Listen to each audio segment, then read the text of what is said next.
बेहतर प्रधानमंत्री कौन, वाजपेयी जी, मनमोहन सिंह जी या नरेंद्र मोदी जी? एक सर, अगर एक चुनना पड़े तो आपको। देखिए, डॉक्टर मनमोहन सिंह साहब की हमने तायीद की थी 2004 से 2012 तक। उनका पहला टर्म बहुत अच्छा था डॉक्टर मनमोहन सिंह साहब का, मगर सेकेंड टर्म में जो तकालीफ का दौर शुरू हुआ, जो गलतियों का दौर शुरू हुआ, और उसका खैमियाजा आज हमको भुगतना पड़ रहा है कि वो सेकेंड टर्म की वजह से 14 में बीजेपी को फ़ायदा हुआ। तो ये बात बिल्कुल सही है कि पहला टर्म, मैं अपनी राजनीति में देखा हूँ एज एमपी बनकर, तो डॉक्टर मनमोहन सिंह को पहले प्राइम मिनिस्टर के तौर पर हम पार्लियामेंट में गए देखे, पहला टर्म उनका बहुत अच्छा था। ठीक है। अब देश के प्रधानमंत्री तो मोदी साहब हैं। अब यहाँ पर तो ऐसा है ना कि ये गलती कर ही नहीं सकते, कुछ गलती हो ही नहीं सकती।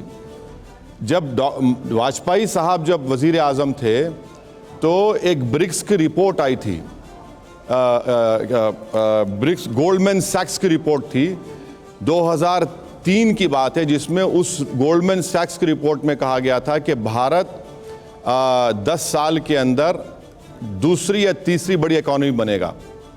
आज भारत की इकॉनमी, हम अमेरिका ऊपर है, चाइना है, जापान है, जर्मनी, और भारत 5वें नंबर पर है। तो ये जो बातें की जाती है ना कि 5 ट्रिलियन नहीं, अभी हमारी 3.7 ट्रिलियन है। तो हम ये बात आपको समझने की ज़रूरत है। अब मुझे एक अगला सवाल जो है, ये आखिरी सवाल है, प्ले ऑन करिए जो हमारा अगला सवाल है। उसके पहले, भारत का नायक कौन, छत्रपति शिवाजी महाराज या फिर औरंगजेब? बड़ा सवाल है ये। भारत का क्या कहा आपने? भारत का नायक कौन? अच्छा, ये उस आज़ादी हमको कब मिली? हम लोकतंत्र मुल्क कब बने? हमारे पास कॉन्स्टिट्यूशन कब आया?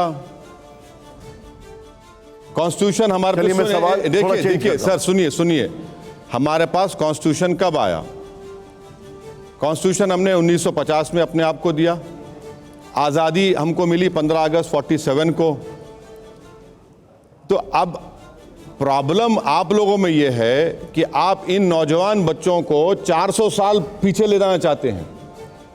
मैं आपसे कह रहा हूं कि भैया, ये जो इस देश का जो डेमोग्राफिक डिविडेंड है ना, जो किसी विश्व के देश में नहीं है, हमारी आबादी 28 साल की 50% है, और ये डेमोग्राफिक डिविडेंड 2040 तक रहेगा।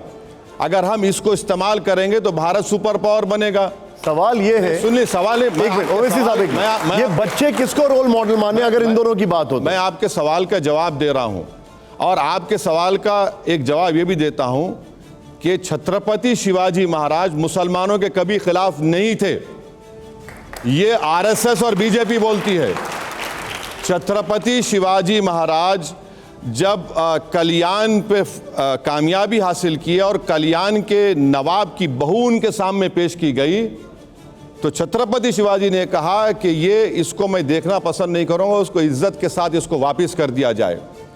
छत्रपति शिवाजी जब आगरा की किले से भागे थे, उनके साथ मुसलमान था। छत्रपति शिवाजी का जो नेवी का चीफ था वो मुसलमान था। छत्रपति शिवाजी का जो टैंक्स आर्टिलरी का चीफ था वो मुसलमान था। छत्रपति शिवाजी के दादा एक सूफी बुजुर्ग के पास जाते थे। क्या इन बच्चों का ये देखिए, ये ज्ञान दे रहा हूं सबको, आपको भी। नहीं, लेकिन आप लाकर ये बता रहे हैं। लेकिन मुझे एक बात बताइए। नहीं, देखिए, आप लाकर ये बता रहे हैं कि आप पसंद करो कौन है। भाई साहब, देश आजाद होने के बाद देश चलेगा तो संविधान से चलेगा। उस जमाने में कोई संविधान नहीं था। उस जमाने में संविधान नहीं था। राजाएं थे, बादशाह थे, उनका अलग था मामला। अब देश आज़ाद हुआ है 200 साल की अंग्रेज़ों की गुलामी के बाद, जिसमें हम सब ने, हमारे बुजुर्गों ने अपना खून पसीना जब मैंने आपसे शरीयत और संविधान का सवाल पूछा था, तब आपने जवाब भी नहीं दिया मुझे। हाँ, जब मैंने आपसे शरीयत और संविधान का सवाल पूछा था तो आपने मुझे जवाब ही नहीं दिया। नहीं, आप अभी दे देता हूँ, अभी दे देता हूँ। फिर से लगा दीजिए वो सवाल। आपने बहुत अच्छा सवाल किया, सुनिए। जब संविधान बना ना 1950 में, 1937 एक्ट, 1949 एक्ट के बारे में बाबा साहब अंबेडकर ने नहीं कहा कि निकाल दो इसको, के.एम. मुंशी ने नहीं कहा निकाल दो इसको। तो संविधान हमने बनाया, संविधान में हमने कहा कि आपको फ्रीडम ऑफ रिलीजन है।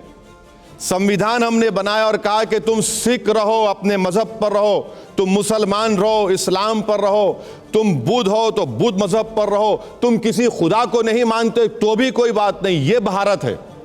नहीं तो फिर इसको क्या हमने बनाया।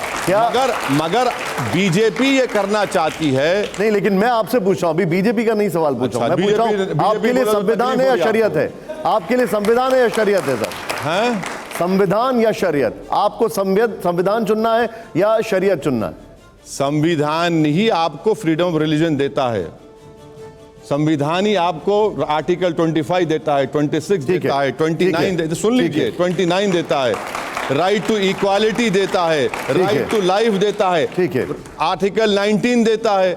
अब ये प्रॉब्लम टीवी के एंकर से ये है कि मुसलमान देखते कि उनको मेरी वफादारी पर शक हो जाता है। नहीं, मुझे कोई शक नहीं। नहीं सुनिए, मुझे कोई शक नहीं। अंडमान में सबसे पहला कैदी कौन गया था? उसका नाम मौलवी इस्माइल था, वो हैदराबाद से गए थे, सबसे पहला जाने वाला मुसलमान। अब अगर आज मौलवी इस्माइल यहां पर आ जाएंगे तो उनसे सवाल करेंगे आप ये? ठीक है,